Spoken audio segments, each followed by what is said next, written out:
1 Coríntios capítulo 11, verso 23, diz o seguinte: Pois recebi do Senhor o que também lhes entreguei,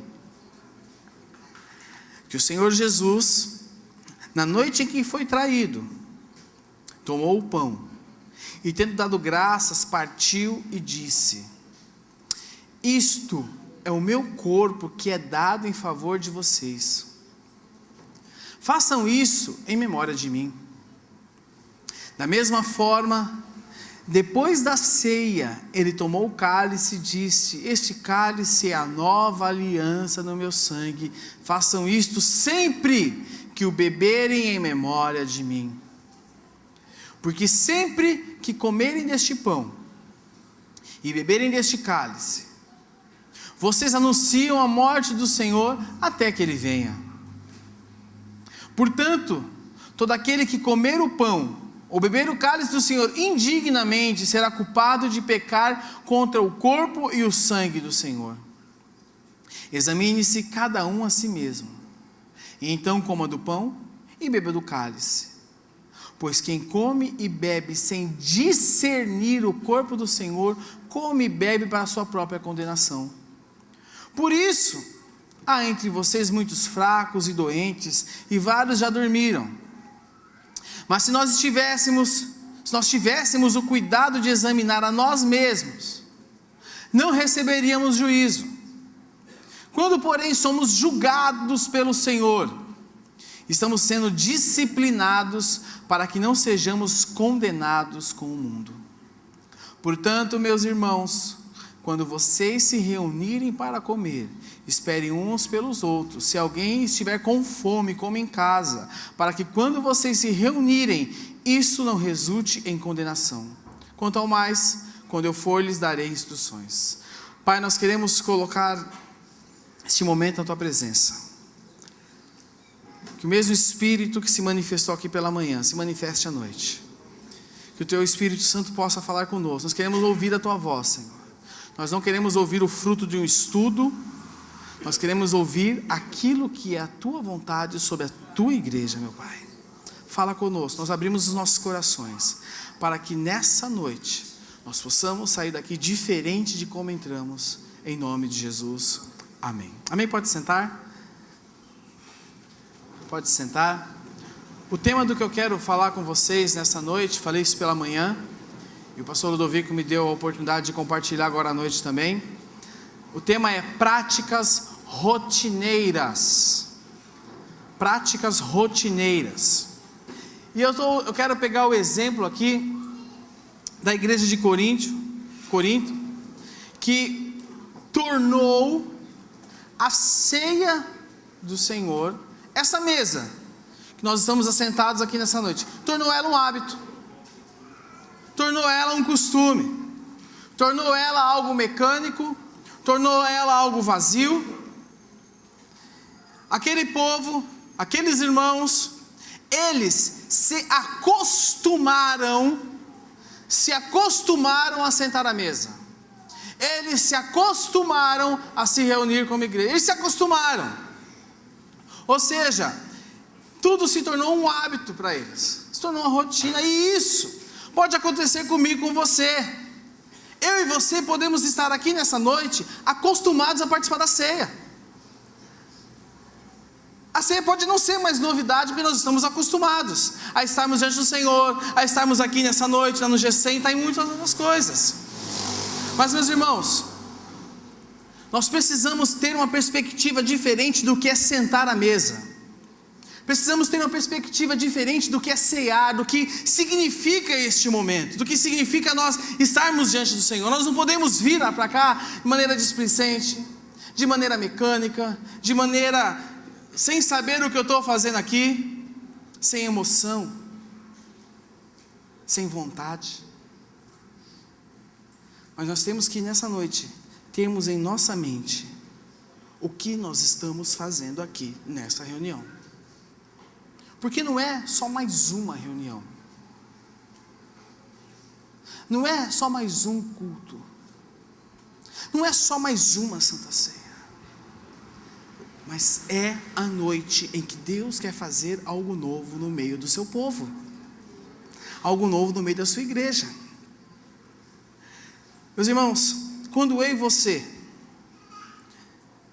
nos envolvemos em práticas rotineiras, quando eu e você tornamos algumas coisas das nossas vidas rotina e hábito, aquilo perde o seu real valor e significado para as nossas vidas, e aquela atitude entra numa zona de inutilidade nas nossas vidas, ou seja, aquilo não tem mais o efeito que deveria ter sobre as nossas vidas, porque aquilo se tornou uma rotina. Quero dar um exemplo que eu dei de manhã. Tem algum dentista aqui em nosso meio? Tem algum dentista? Não? Não é assinar embaixo aqui. Quem aqui escova os dentes? Só para saber. Não, às vezes você não gosta muito, né? Vai, né, você, Givaldo? Escova uma vez por dia, de manhã, para tirar o mau hálito. Mas eu quero usar o exemplo da escovação de dentes. Eu vou ler para vocês aqui. Alguém aqui se concentra para escovar os dentes? Tipo assim, vou escovar os dentes agora, vou tirar meia hora do meu dia para escovar os dentes. Quem faz isso? É 30 segundos, meu irmão. E só aqui, que o fundo ninguém está vendo, não é verdade? O fundo ninguém está vendo. E a escovação de dentes é algo que nós fazemos tão mecanicamente. Você pensa, agora eu vou para cá, agora eu vou para lá. Não, é mecânico. Fazemos tão mecanicamente que nós não fazemos bem feito. Você pode observar que todas as vezes que você vai passar no dentista, ele fala, eu vou te ensinar a escovar os dentes. Pelo menos a minha fala para mim direto, é biscoito. Toda vez que eu vou lá, ela me dá a escova de dente e fala assim, vou te ensinar a escovar os dentes direito, viu? E aí quando eu vou lá, sempre um dia antes, eu escovo os dentes bem escovados para ela me elogiar. Não, mas toma bronca. Mas a gente faz tão mecanicamente, que nós não fazemos bem feito. Não praticamos a escovação de maneira correta. Nós não fazemos ela de maneira completa. Não damos atenção devida. Não fazemos, então nós fazemos ela de maneira errada. E porque fazemos de maneira inadequada, de maneira errada, mas fazemos. Ninguém pode falar que você não escova os dentes. É ou não é? Ninguém pode falar que você escova, mas faz de maneira errada, mas faz. Você tem a ilusão de que você está realizando a higiene bucal perfeita. Joga até um Listerine depois para dar um grau, né? Até um negocinho para dar um grau. Mas na verdade você não está. Sabe por quê? Porque você está fazendo de maneira displicente, de maneira rotineira, de maneira habitual. E isso nos dá, sabe o quê? A ilusão de saúde, onde na verdade é o caminho da enfermidade. Por quê? Porque você acha que está fazendo, você faz mecânico, vai automático,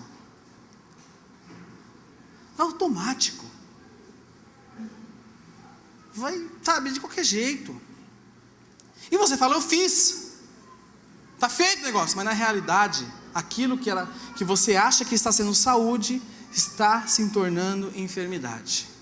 E meus irmãos, eu quero falar algo que o Senhor falou poderosamente ao meu coração essa semana, sobre práticas rotineiras aqui dentro, na vida de igreja. Atitudes perigosas que podem, onde nós achamos que está gerando vida, mas está gerando morte. Eu queria usar alguns personagens bíblicos como exemplo. O primeiro está lá em 1 Crônicas, capítulo 13, verso 7. Abra comigo. 1 Crônicas 13, verso 7. Eu quero usar o exemplo aqui de Uzá. Quando nós estamos vivendo de maneira rotineira, algumas coisas acontecem. São coisas que nos mostram, que acende a luz, a gente começa a enxergar, fala, na nossa mente é tudo normal, mas algumas coisas acontecem. E a primeira coisa que acontece, é que nós vamos ler aqui em Uzá, que aquilo que é sagrado se torna algo normal. Aquilo que é sagrado se torna normal. 1 Crônicas 13, verso 7 diz o seguinte, achou aí? Sim ou não?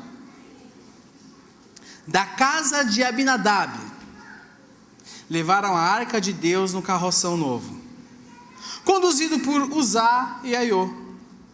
Davi e todos os israelitas iam dançando e cantando com todo o vigor diante de Deus, ao som de harpas, liras, tamborins, símbolos, cornetas. Quando chegaram à eira de Quidom, Uzá esticou o braço e segurou a arca, porque os bois haviam tropeçado. A ira do Senhor acendeu-se contra Uzá, e ele o feriu por ter tocado na arca. Uzá morreu ali mesmo diante de Deus. Uma situação: Uzá cresceu diante da arca. A arca se tornou um móvel, uma estante na casa dele. Estava lá direto, ele tinha contato com ela todo dia. Ele se acostumou com ela. Ele se acostumou. Para ele, aquele objeto não trazia mais ao coração dele a presença, mas era algo normal. Sabe na sua casa que você tem um móvel, que para você já é normal, mas quando vai alguém na sua casa, você fala: que móvel lindo. Quem já teve essa experiência? Para você é normal, porque está lá todo dia você vai nele, você limpa ele, você põe a mão nele, você apoia as coisas, é normal. E era isso que era a arca para ele. Ele se acostumou com a arca. E meus irmãos, o que acontece é que no momento em que eles carregavam a arca, e os bois tropeçaram e a arca caiu, Uzá foi lá, da maneira errada, e foi segurar a arca. Por quê? Porque ele havia perdido a reverência, havia perdido o temor. Aquilo que é sagrado, que era sagrado, se tornou algo normal para ele. E meus irmãos, quando eu e você estamos vivendo de maneira rotineira, aquilo que é sagrado se torna normal para nós. Uma pergunta: quando você vem para uma reunião como essa, quando você vai para a sua célula, como você vai? Como você estivesse indo para qualquer lugar? Ou você vai sabendo que você está indo para a presença de Jesus? Sabe o que acontece muitas vezes com a gente, meus irmãos? Nós viemos para a comunidade, vou para a reunião de maneira automática. Isso aqui, essa reunião, esse auditório não representa mais nada. Alguns vêm por obrigação, outros vêm porque não quer assistir Faustão, outros vêm porque, se eu não for para a comunidade no domingo, está faltando alguma coisa na minha vida. Parece que está faltando uma peça de roupa, não sei, porque faz parte. Mas sabe o que faz a diferença? É nós nos colocarmos diante do Senhor como se fosse a primeira vez. É nós entrarmos por aquela porta como se fosse a primeira vez que nós estivéssemos diante do Senhor. Quando você for para a sua célula, você não ir para a sua célula como: eu vou lá porque senão meu líder ele fica me ligando, me enchendo o saco. Eu tenho que desligar. Se eu não for para a célula, ele me liga muito. Não vá por isso, mas vá para que você possa ver ali o manifestar de Jesus Cristo na vida dos seus irmãos, na sua vida. Meus irmãos, o semblante. Quando estou vivendo de maneira rotineira, eu ignoro aquilo que é importante. Exemplo de Caim e Abel. A palavra mostra para nós que no fim dos tempos, depois de um tempo, Caim trouxe ao Senhor uma oferta. E fala também que Abel trouxe da primícia. E é aqui que está o ponto, meus irmãos. Abel trouxe a melhor parte. Abel trouxe a primícia. Ao quanto que Caim deixou acumular. Depois eu dou. E sabe, meus irmãos, como eu e você temos tratado a primícia, a primeira parte. Eu falei aqui pela manhã e vou usar o mesmo exemplo agora. Eu já falei isso outras vezes aqui nessa comunidade. Quando você vai a uma festa de aniversário e cantam parabéns, e acabou o parabéns, qual é a expectativa? Pelo primeiro? E fica todo mundo na expectativa, né? Será que é para vir? E quem não ganha fica até frustrado. Mas o primeiro pedaço significa aquele pedaço que eu vou dar para a pessoa mais importante. É o pedaço que eu vou entregar, porque aquela pessoa é importante para mim. Ela representa algo para mim. É a primícia, a primeira parte. E foi assim que Abel considerou. Ele pegou a primeira parte do seu rebanho. Ele pegou a melhor parte e falou: Senhor, está aqui. Quanto que Caim deixou lá guardando. E quantas vezes eu e você não temos caído nesse erro? E ao invés de entregar a primeira parte ao Senhor, a primeira parte da nossa primícia, não quero falar aqui de dízimo e de oferta, mas está claro aqui que diz isso. A primeira parte, por exemplo, o que você faz com a primeira parte? Com a primícia da tua renda? Eu guardo, porque vai que eu preciso no final do mês. Não entrega, guarda para você. Guarda. Mas, meus irmãos, quando você entrega a primícia diante do Senhor, Ele te surpreende. Ele te surpreende. Por quê? Porque você está falando que Ele é mais importante. A sua primícia tem sido feita como? Onde você tem colocado a sua primícia? Será que você tem entendido que o Senhor é o que existe mais importante na sua vida? Se você trabalha, se você está vestido, se você tem o que tem, faz o que faz, é porque Deus é quem te proporciona isso. Por isso nós temos que valorizá-lo, colocar a nossa melhor parte diante dele. Quando eu nem entendo que é importante a primícia, eu faço de qualquer jeito. Porque é normal. Terceiro lugar, quando você está vivendo de maneira rotineira, você ignora aquilo que Jesus diz. E como exemplo, eu quero usar aqui os filhos de Eli, Hofni e Finéias, e o que dizia a lei. Abra sua Bíblia comigo, em 1 Samuel, capítulo 2, verso 12. 1 Samuel, capítulo 2, verso 12.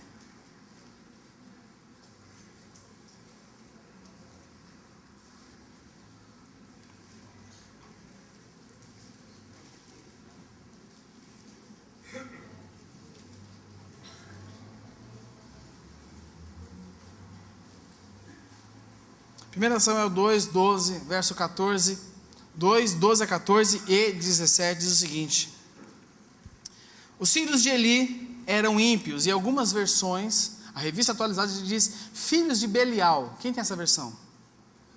Filhos de Belial. Olha só, os filhos de Eli eram ímpios, não se importavam com o Senhor, nem cumpriam os deveres de sacerdotes para com o povo. Sempre que alguém oferecia um sacrifício, o auxiliar do sacerdote vinha com um garfo de 3 dentes, e enquanto a carne estava cozinhando, ele enfiava o garfo na panela, ou travessa, ou caldeirão, ou caçarola, e o sacerdote pegava para si tudo o que vinha no garfo. Assim faziam com todos os israelitas que iam a Siló. Verso 17. O pecado desses jovens era muito grande à vista do Senhor, pois eles estavam tratando com desprezo a oferta do Senhor. Abra sua Bíblia comigo agora em Deuteronômio, capítulo 18, verso 3. Deuteronômio, capítulo 18, verso 3.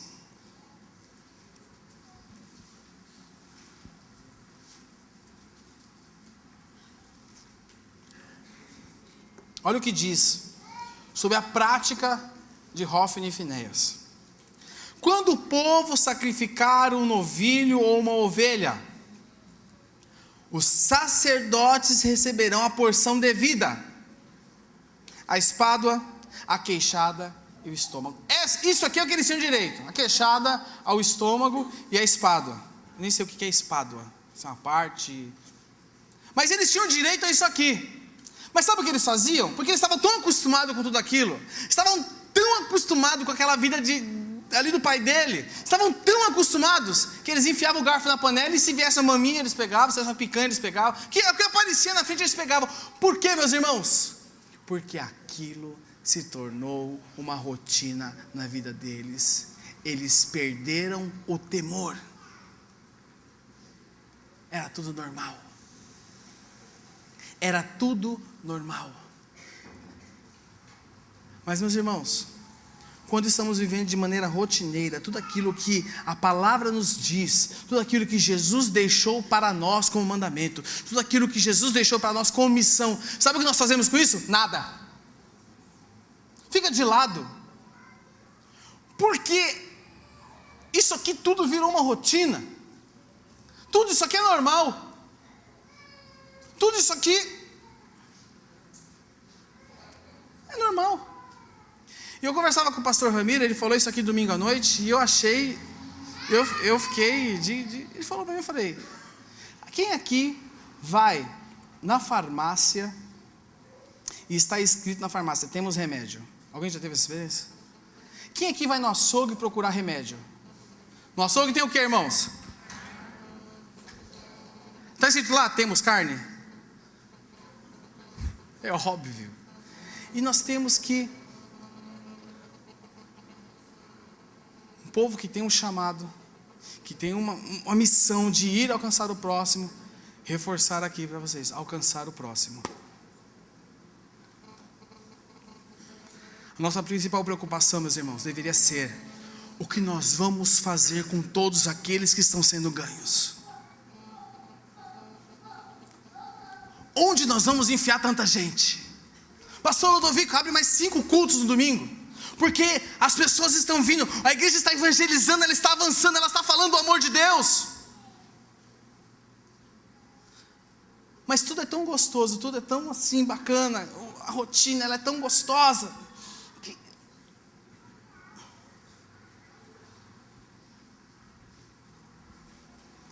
Meus irmãos, nós precisamos entender aquilo que estamos vivendo, porque enquanto nós não entendermos o que nós estamos vivendo, nós vamos viver de maneira rotineira. Aqui não é um auditório da reunião dos escolhidos, dos irmãos bacana.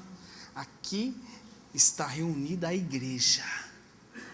Aqui está reunido a igreja de Jesus Cristo, a igreja que tem uma missão, a igreja que tem a missão de ir e pregar o evangelho a toda criatura. Essa é a tua missão, irmão, é a minha missão, é a nossa missão.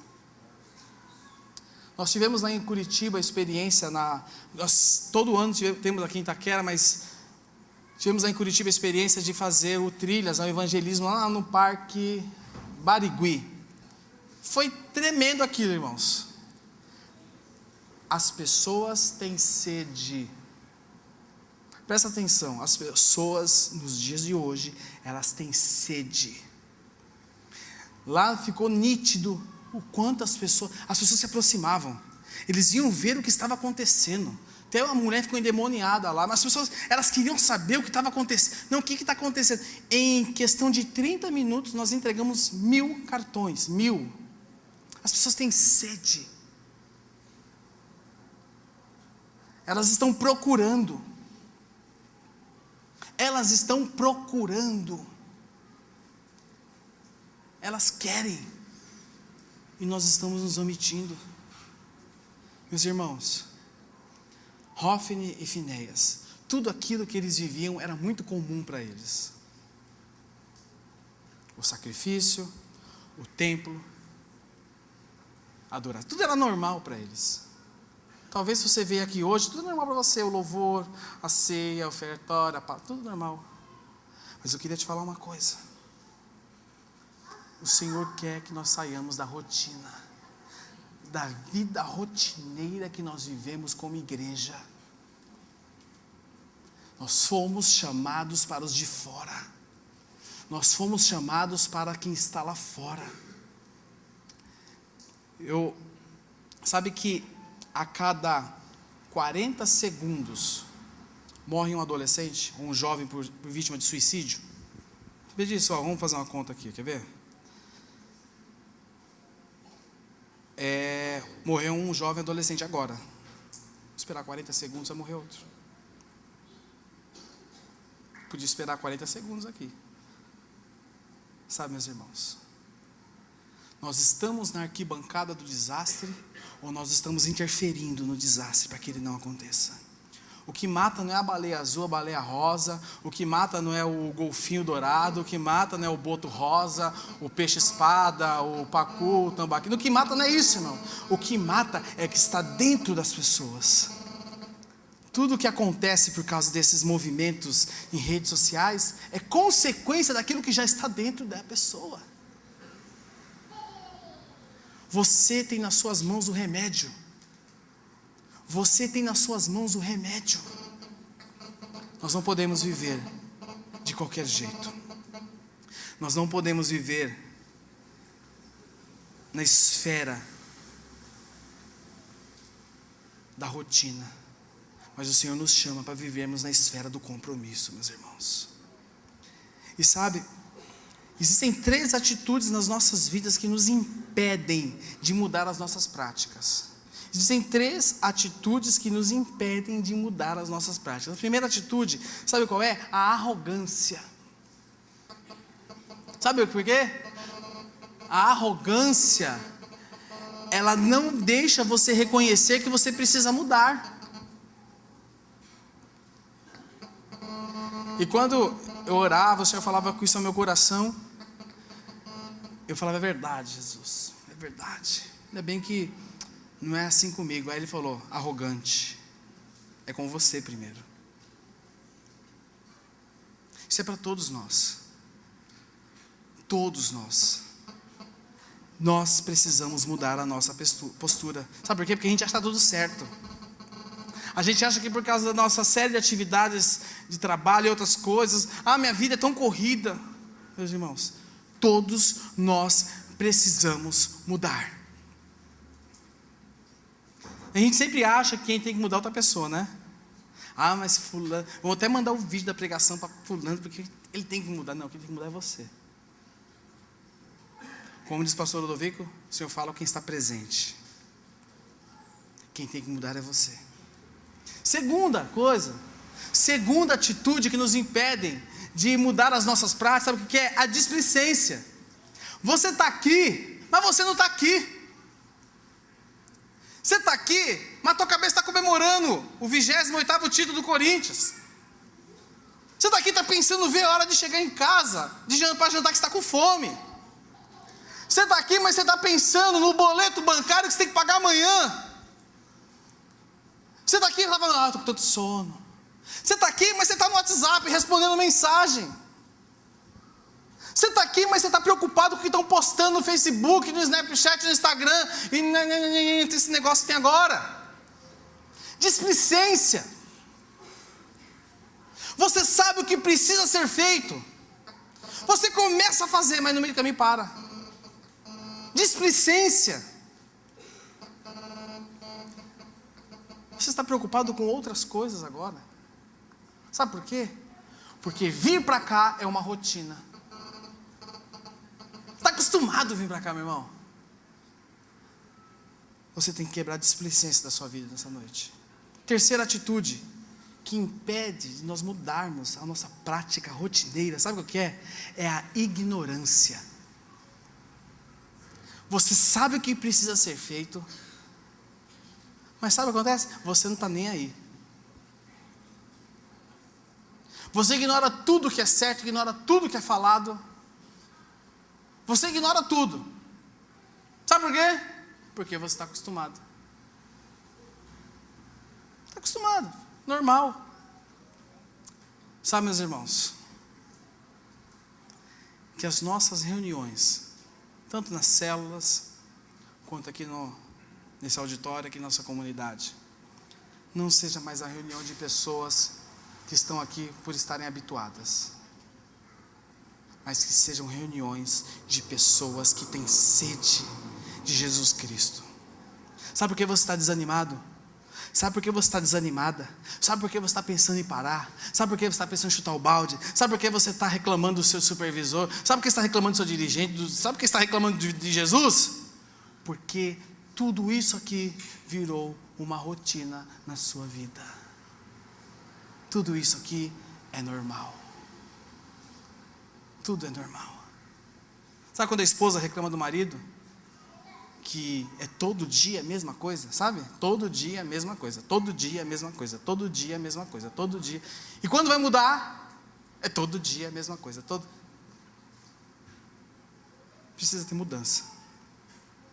E se o Senhor trouxe essa realidade aos nossos corações nessa noite, é porque realmente nós precisamos mudar a nossa postura. Tá, meus irmãos? Nós temos uma grande responsabilidade nas nossas mãos, que é pregar o Evangelho, que é falar do amor de Deus. Nós estamos num bairro que é maior que muita cidade no interior de São Paulo e pelo Brasil. A gente está contente, está legal, 700 membros, está bom demais. Ixi, para que arrumar problema, irmãos? Nós queremos saquear o inferno. Nós vamos saquear o inferno, porque vai se levantar aqui nessa noite um exército de pessoas compromissadas. Os 300 de Gideão vão se levantar aqui nessa noite, para que nós possamos causar uma revolução santa neste bairro. Meus irmãos, não vai ter mais drogada. A estatística de drogados do nosso bairro vai cair, porque a igreja que está plantada em Itaquera vai se levantar em nome de Jesus Cristo. As bocas, as biqueiras, as pontas de droga vai fechar tudo, vai à falência, porque os usuários vão desaparecer, porque a igreja que está plantada em Itaquera vai se levantar em nome de Jesus. O número de divórcios vai cair no nosso bairro, sabe por quê? Porque a igreja vai se levantar neste bairro em nome de Jesus e famílias serão restauradas. Em São Paulo, o bairro que vai ter o menor índice de suicídio de jovens e adolescentes vai ser Itaquera. Sabe por quê? Porque o amor de Jesus Cristo vai ser pregado neste bairro de ponta a ponta e as pessoas vão conhecer o amor daquele que morreu por eles. Está nas suas mãos. E se você quer isso, fique de pé comigo, eu quero orar com você.